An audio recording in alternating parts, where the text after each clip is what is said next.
What's the Church of Scientology so afraid of? This is SPTV. Aaron is back with SPTV. Wow. Okay. So the second full day of testimony has finished. It was a bit of a bummer so I gave an update earlier in the day, and we were supposed to have 2:30, 3:30, a whole hour and a half more of testimony. And due to the other proceeding the Judge Almeida had, we only got 20 additional minutes of testimony. But I do still have some thoughts to share with you in addition to what I shared before. Let me pull up my notes here. Yeah, and just to explain, like even all day, I hope my math on this is correct. All day today, we only ended up with 2 hours and 35 minutes of testimony. We started at about 9:15 with testimony. We ended 15 minutes early. We got out at 11:45, and there's a 15-minute break in there as well. So essentially from 9:30 to 11:45, we were supposed to be back in court. Testimony was supposed to resume at 2:30. That didn't resume until 3:40. So 2 hours and 35 minutes. It's just unfortunate. The judge did make clear that from now on, now that the other trial she had going is now over, there will be no more interruptions. So that's good news moving forward. Now, right before we ended off for lunch, Jane Doe 3 was actually you might say she had just finished saying or was still in the middle of saying some pretty powerful stuff that was extremely relevant to her state of mind. She started to get upset as she was saying all this, and she sort of took a big breath, and the judge said, okay, we're going to stop it there. I think the judge likes to prevent witnesses from getting emotional. I sort of get that sense that she, in her opinion, witnesses that are getting very emotional while they are testifying, that it's difficult not only for the witness, but also for the jury members to like really understand what's happening and what's being said. Because I got to tell you, it's uncharacteristic of Judge Almeida to actually end court 15 minutes early. But I got the sense that she was like, okay, this is a good place to take a timeout, because she's probably going to get more upset speaking about this because it's a very upsetting issue. And so let's stop it here and then we'll resume. Unfortunately, when testimony resumed, and this is a criticism, I mean, what am I here if not to offer criticism? The DA did not revisit the subject that was being discussed before we broke for lunch. And I'm going to give you the subject because it's actually quite important, quite powerful. Especially since the judge already has said that the very reason for Scientology evidence to be introduced into this case is to really understand some of the power dynamics that are involved between the victims and the Church of Scientology itself, and the authorities in Scientology, the ethics officer, the chaplain, the different ways that the different rules for celebrities, then for non-celebrities, because all this is in terribly relevant to the issues in this case. Okay, so let me scroll down. I've got this highlighted. I'm not going to show this with you guys because they're my notes. I'm just going to read from it. Okay, so Jane Doe 3 was talking about when she went to the ethics officer, Miranda Scoggins at Celebrity Center, and basically said what Danny had done. She was talking about part of the ethics program that Miranda Scoggins had her do. And this is almost verbatim. My notes are close to verbatim. Deputy D.M. Mueller says, what is involved in the ethics program? And Jane Doe 3 said, the ethics officer, Miranda, she had me read some things out of the ethics book and some policies. She had me read that a Scientologist cannot report another Scientologist to the civil authorities like the police. I very much like that Jane Doe 3 correctly quoted the policy, which specifically says civil authorities, but then added on that to a Scientologist, that means the police. That's very important, because if the defense does call an expert Scientology witness to counter Claire's testimony, they're probably going to focus on this issue that technically speaking, the Scientology policy says civil authorities. Technically speaking, the police might not be considered a civil authority, but to a Scientologist it is. And Jane Doe 3 really nailed that. Okay, and then she said, And she had me read basically, and that had me read something that said, and I cannot tell anyone because he is a celebrity.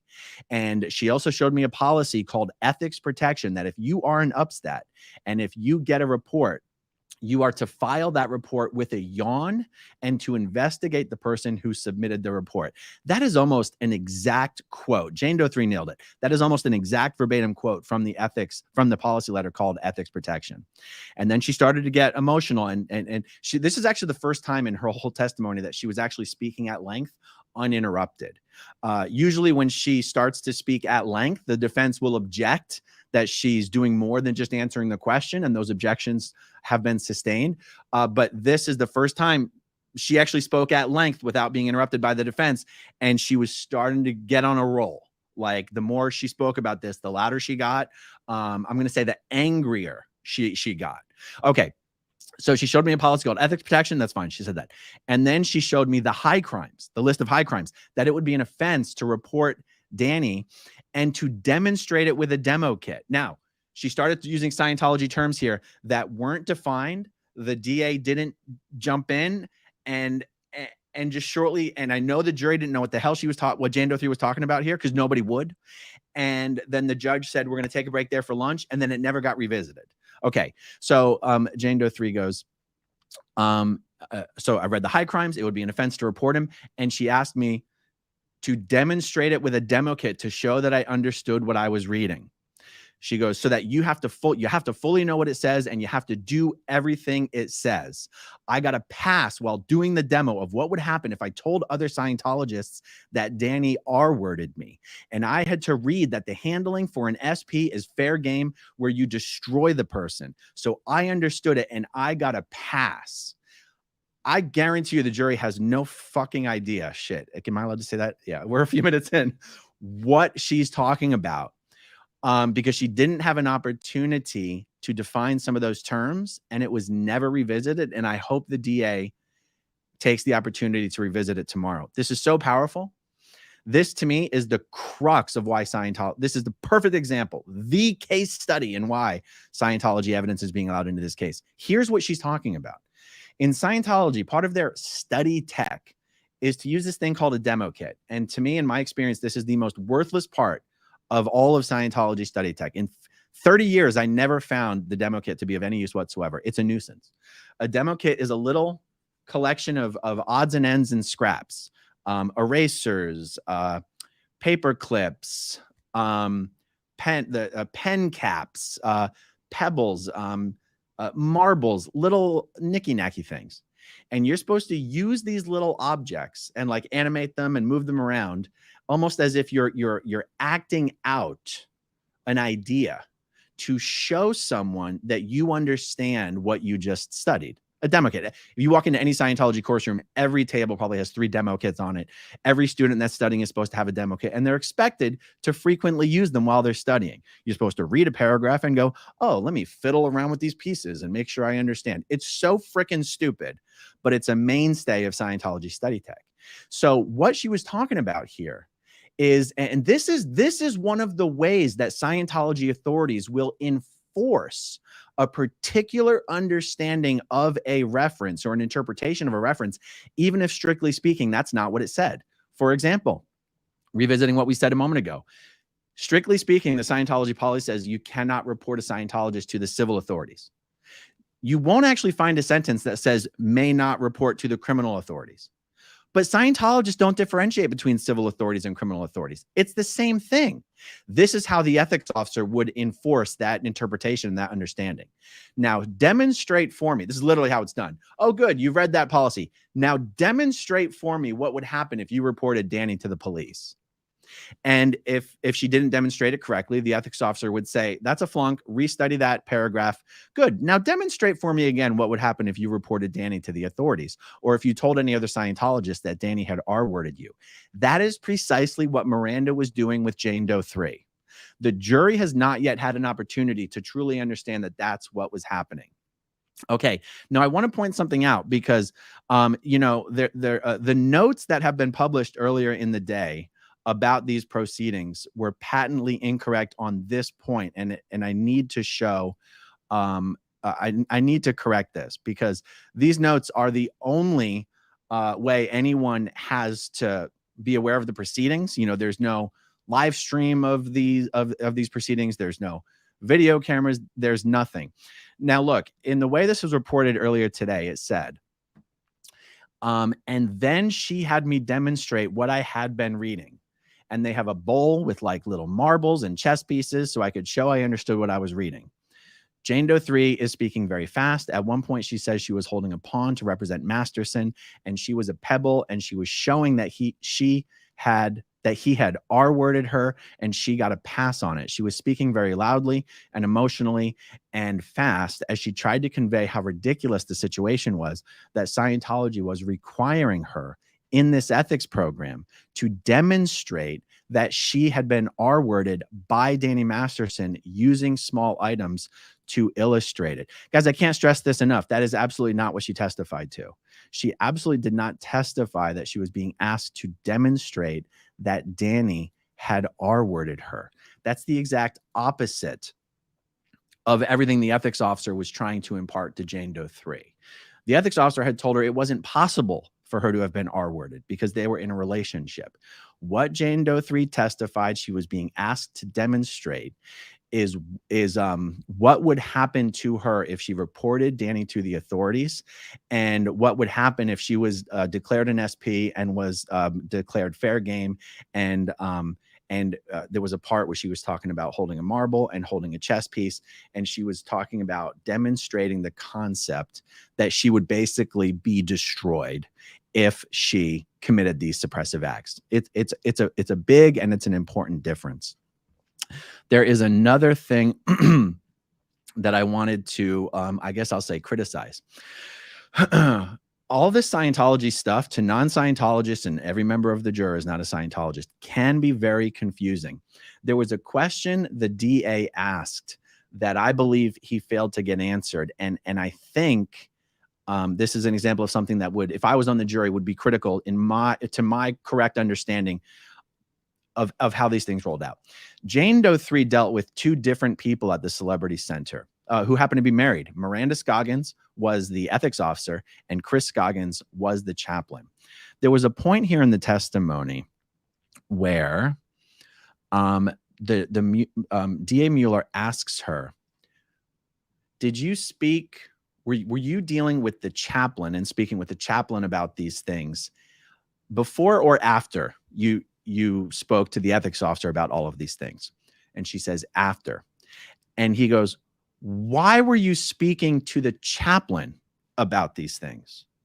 And the way I understood the question and the way it would make sense is, help us understand why, after going through all this rigmarole on this topic with the ethics officer, why are you now dealing with the chaplain?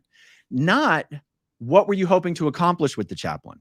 Okay, so he says, why are you dealing? Why were you talking to the chaplain? And Jane Doe 3 answered it as if her understanding of the question was, what were you supposed to accomplish with the chaplain? And again, this might seem like a minor issue, but I can tell you that as I was sitting there in the courtroom, it didn't feel like a minor issue. It seemed like the DA was very much trying to connect dots for the jury on the relationship here between the MAA and the chaplain, and why she was passed off from one of them to the other one, because it's so relevant to understanding how these events unfolded. I felt like he didn't get the information he was seeking, and he didn't revisit the issue. I hope he does get an opportunity to revisit the issue tomorrow. Because I myself was sitting there actually wondering the exact same thing as he asked the question, and was actually dying to hear the answer. I was like, yeah, why is she talking to the chaplain? Because for those who don't know, the chaplain is sort of where they send people who they don't want to deal with anymore. The chaplain's only role is to like basically take people who are upset because they're not getting helped elsewhere and just give them someone they can always go to.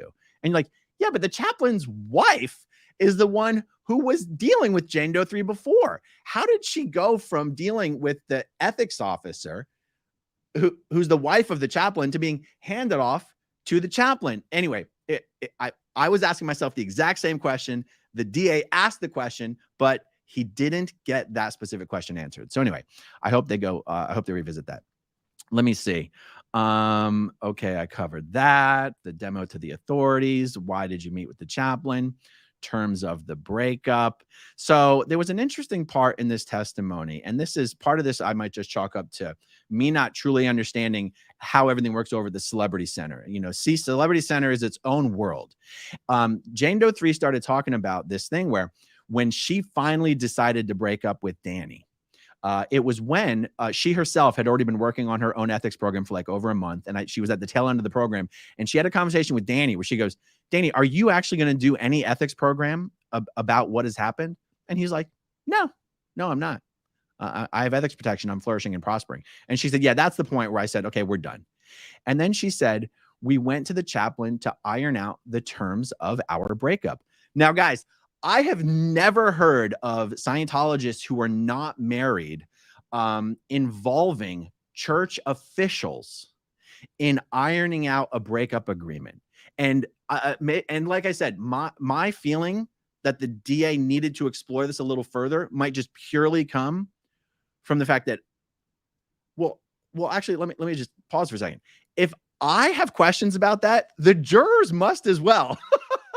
Unless it's one of these things where I have only enough information to be dangerous and the jurors have no information, so this would just go right over their heads. Maybe they're just assuming Scientology always helps people iron out their breakup, iron out agreements when you break up. And I'm sitting here going, no, they don't. That's not even a thing. Now I'm dying to know why it was a thing here. And like I said, it might just be, it's a different world in the president's office over at the Celebrity Center. It might just be chalked up to that, and the jurors just wouldn't give a damn one way or the other.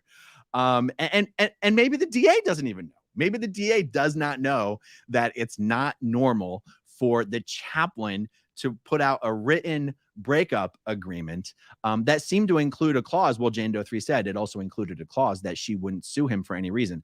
I found that interesting because Scientologists are already not allowed to sue anybody for any reason. It's fascinating to me that Danny had that, included in a written agreement. Oh, and then when Jane Doe 3 said she didn't really have any problems with what was in this breakup agreement, which I thought was very refreshingly honest of her, because she was asked, did you sign the agreement? And she said, well, yeah, I had to. And DA Mueller said, well, what do you mean you had to? And she goes, well, I was told that I had to, but I would have signed it anyway. I didn't really have a problem with anything that was in it. I thought that was so refreshingly honest.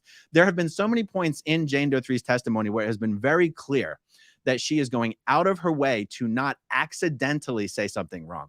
Like the DA at one point asked a question that was going to require her to sort of remember exactly some words that Danny said. And she said, look, I just don't want to put words into his mouth that may not have been exactly what he said. I just generally what I recall is, so she's doing a really great job. She's doing a really great job sticking to her integrity of what she actually remembers and not straying from that. So, yeah.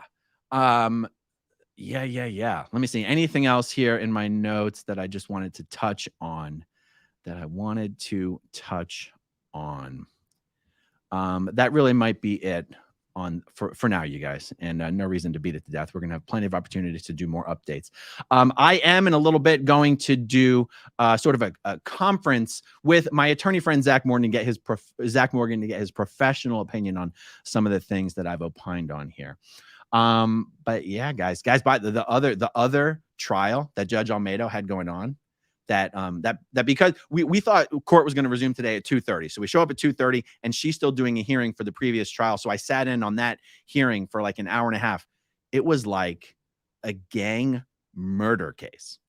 I mean, there were people in the courtroom here that I was like, okay. While the jurors' findings were being read aloud, there was like 10 armed sheriff's deputies just standing around the defense table because of who was at the defense table while they were all being found guilty of first-degree murder. I mean, it was some serious shit. Anyway, that's all done now. No more of that tomorrow, but that was wild. Okay, everybody, that's all I got on this for now. Thank you so much for watching. Thanks to everybody who watches until the very end. I just realized I've been completely ignoring the chat. So cancel that, guys. I can't ignore the chat. That's just rude of me. It's not like I've got anywhere to be. So let me just go in and answer these super chats. Wow, that was almost bad, guys. Okay, hold on. Now I get to scroll. You guys know how much I hate scrolling. All right, here we go. Okay, Pete Jensen. If these Jane Does have to keep repeating their testimony, Scientology is going to charge them as auditing. That's actually funny. Chi-Town native question: when does our Claire Bear get called? Love the blue. Well, thank you very much. Remember, guys, this is whole track suppression blue from the SP Spring collection. I am guessing it depends on how early Jane Doe 3 finishes her testimony and her direct and her cross tomorrow. It is possible Claire could testify early next week, from what I understand, but we don't know for sure. Okay, we got a super sticker. Thank you so much. Scrolling down. Oh, another super sticker. Thank you so much. Scrolling down. Karen About You. Oh, that's a very nice screen name. We can only hope the DA watches your videos. Yeah. I mean, I guess I'd like to think the DA is not taking strategy from a YouTuber, but yeah, I get your point. I'll take the compliment. And, I sort of hope so as well. But I think their strategy is probably fully baked by now. Dave Owens, she is moving things from hung jury to guilty. Boy, I hope so. Matrix Tech Solutions, one of my favorite screen names. Good to see you, Matrix. Thank you for the super sticker. Demo and Clay. Seems like demented Montessori schools. Oh, shots fired at the Montessori schools. Montessori schools are so popular, even down in Clearwater where I live. Thank you, Elsie. Okay, Mr.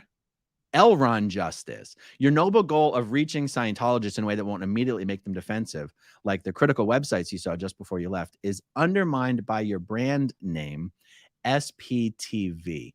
I don't think so. I appreciate your feedback on that, but I don't think so. Scientologists are already told that we are a bunch of, dirty, dangerous, hating, cracker-licking SPs. Calling ourselves SPTV as sort of tongue-in-cheek, I don't think goes too far. We're sort of making fun of ourselves. Do you know what I mean? So I get what you're saying, but I think we're okay. Thank you, though. Marjan's K. Kavusi. Do you know if the DA is watching your channel? I don't know. I don't want to ask. Clearwater Chad says Clearwater Chad will be live right when you end your video, painting and talking with Chad. Well, how do you know when I'm going to end my video, Clearwater Chad? All right, Rusty, is the jury allowed to ask any questions at all? Like maybe they didn't hear or understand something or couldn't see a photo. I think if they actually have some like legitimate things like I can't see the exhibit, I think they can speak up. They sure as hell are not allowed to ask like follow-up questions or excuse me, I don't think she answered that question fully. No. You can't do stuff like that. Kathy Ann, wrong one. Kathy Ann, can Claire explain the demo in her testimony? As long as she's asked about it, she can. And that's what's important. Okay, let's see. H4M Street Team. You should post a breakdown and questions you would ask or explain on your community page, and hopefully the prosecution will get wise and look. I wouldn't, what am I trying to say here?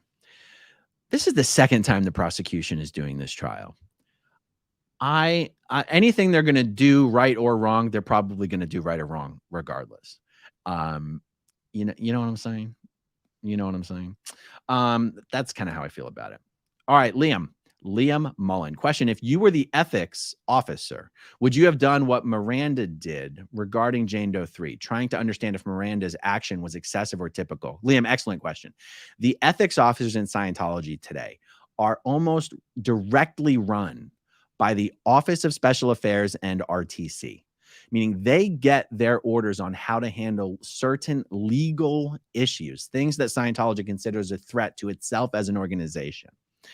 And so at this point, the actions of ethics officers are not even a reflection of, well, would a good Scientologist do that or not?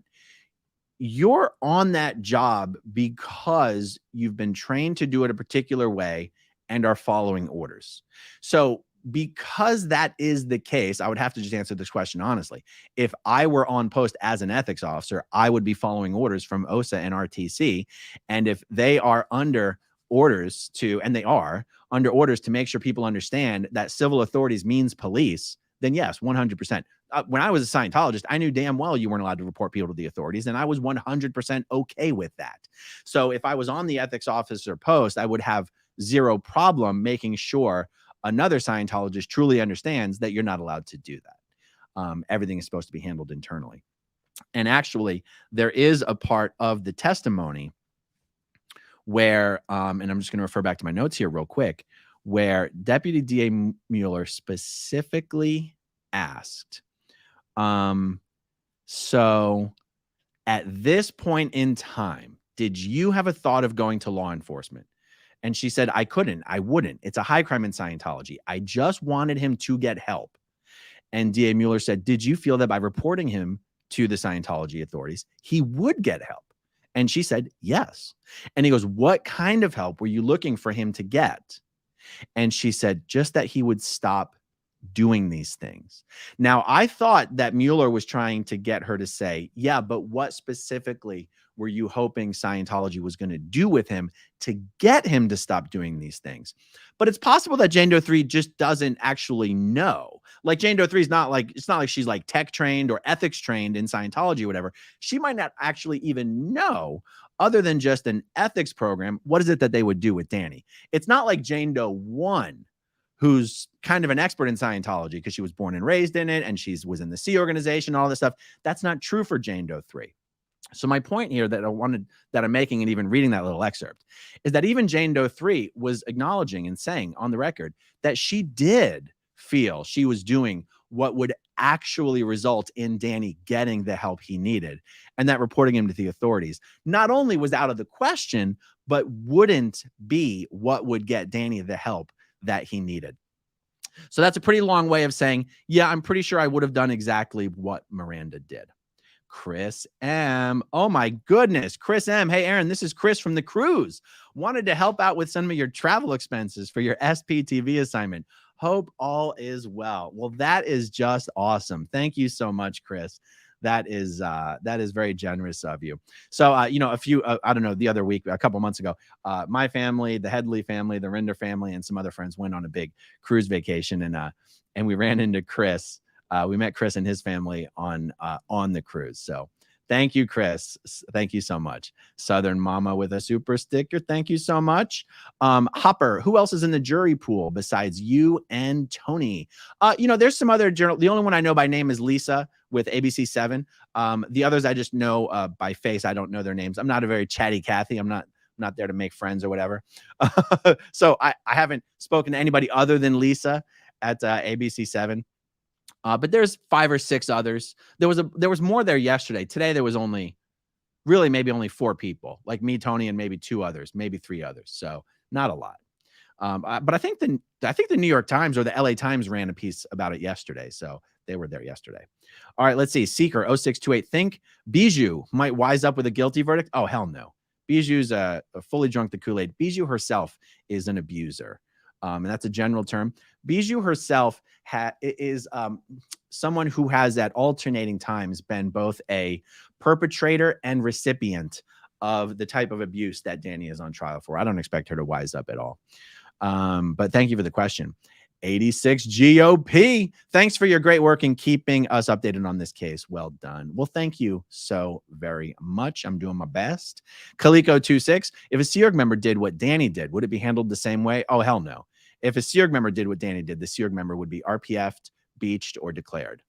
No. The double standard is the double standard, and the hypocrisy is thick and real.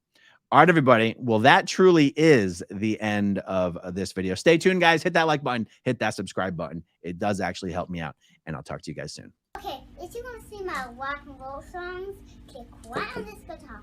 And if you want to see a different one of my videos,